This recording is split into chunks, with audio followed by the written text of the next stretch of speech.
APSC group 1, group 2, UPSC prepare అయ్యేటప్పుడు comparison ట్రాప్లో పడిపోతారండి. పక్క వాళ్ళతో సంబంధాన్ని ఎక్కువగా ఏర్పరచుకుంటారు.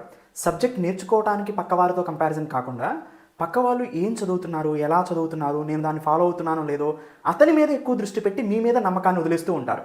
ఈ కంపారిజన్ ట్రాప్లో ఎలా పడుతున్నారో ఒకసారి చూస్తే, మీరు డిఫరెంట్ బ్యాక్గ్రౌండ్స్ నుంచి వచ్చారండి. ఒక్కొక్కళ్ళు ఒక్కొక్క రకమైనటువంటి స్టడీ ప్లాన్ వాళ్ళకు ఉంటుంది. అది జర్నీ యూనిక్గా ఉంటుంది. అంతేగాని పక్క వాళ్ళని నేను బ్లైండ్గా ఫాలో అవుతాను అంటే అది బిగ్గెస్ట్ మిస్టేక్ అవుతుంది. మీ బ్యాక్గ్రౌండ్కి తగ్గట్టు, మీ పరిస్థితులకు తగ్గట్టు మీ ప్లాన్ని మీరు సొంతగా ఫాలో అవ్వాలి. పక్క వాళ్ళ చూసి, అంటే పులిని చూసి నక్క వాతలు పెట్టుకున్నట్టు మీరు పెట్టుకోవద్దు. సో అది పులైపోదు. మీకంటూ సొంత యూనిక్ నేచర్ ఉంటుంది, దాన్నే ఫాలో అవ్వండి. రెండోది, స్టడీ అవర్స్ని కూడా పోల్చుకోవడానికి లేదు. ఒకతను ఒక దగ్గర కూర్చొని ఒక 10 గంటలు చదువుతున్నాడు అనుకుందాం. ఆ 10 గంటలు చదువుతున్నాడు అతనికి వచ్చిద్దేమో, నేను 3 గంటలు చదువుతున్నా నాకు రాదేమో అనుకుంటావు.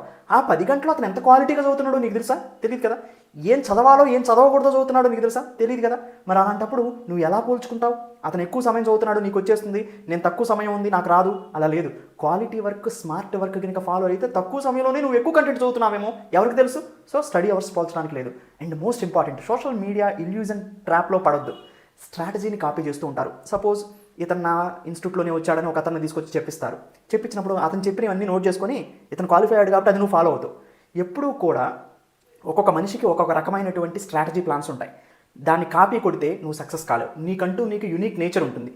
సో ఎప్పుడూ కూడా కాపీ అనేది డెత్. సో అందుకనే మీరు పక్క వాళ్ళని చూసి లేదా ర్యాంకర్స్ని చూసి వాళ్ళు ఫాలో అయినట్టు ఫాలో అవడానికి మీరు ప్రయత్నం కొనసాగించొద్దు. వాళ్ళ యొక్క మెథడాలజీ చూసుకోండి అంతే. అంతేగాని మీరు సపోజ్ ఒక అతనికి మార్నింగ్ చదివితే మీకు బాగా వస్తుంది, అతను ఎప్పుడో ఈవినింగ్ చదువుతాడు. సపోజ్ అతను మార్నింగ్ చదువుతున్నాను అంటాడు, కానీ మీకు మార్నింగ్ రాదు. మీరు మార్నింగ్ లేసి చదవడానికి ట్రై చేశారనుకుంటే నిద్రపోతారు. సో మీకంటూ ఓన్ యూనిక్ నేచర్ ఉంటుంది కదా, మీకున్నటువంటి స్వతహ సిద్ధి, దాన్ని ఫాలో అవ్వండి. సో అందుకనే పక్క వాళ్ళని చూసి, ఎందుకంటే డిఫరెంట్ బ్యాక్గ్రౌండ్స్, డిఫరెంట్ పరిస్థితులు, different situations, different persons. So వాళ్ళని గుడ్డిగా ఫాలో అవుద్ది. ఎప్పుడు కూడా మీ యూనిక్ నేచర్ని అలవాటు చేసుకోండి. అండ్ ఇంకొకటి, కంపారిజన్ చేసుకోవడం వల్ల యాంగ్జైటీ పెరుగుతుంది, దానివల్ల లో పర్ఫార్మెన్స్ వస్తుంది, సెల్ఫ్ డౌట్ని క్రియేట్ చేస్తుంది, ఓవర్ థింకింగ్ని క్రియేట్ చేస్తుంది. అలా అన్నిటిని వదిలేసి ముఖ్యంగా మీరు మీ అంతటికి మీ ప్రిపరేషన్ మెథడాలజీని సాఫ్ట్గా కొనసాగిస్తూ ఉండటమే. కంపారిజన్ పెట్టుకుని యాంగ్జైటీ తెచ్చుకోవద్దు. అండ్ ఫోకస్ కూడా షిఫ్ట్ అవుతుందండి. కంపారిజన్ చేసుకోవడం వల్ల మీరు అప్పటి వరకు ఫాలో అయింది వదిలేసి అతన్ని ఫాలో అవుతారు. దానివల్ల కాన్ఫిడెన్స్ పోతుంది, దాంతోపాటు కన్సిస్టెన్సీ అనేది మోస్ట్ ఇంపార్టెంట్ కదా ఎగ్జామ్కి, అది కూడా కోల్పోతారు.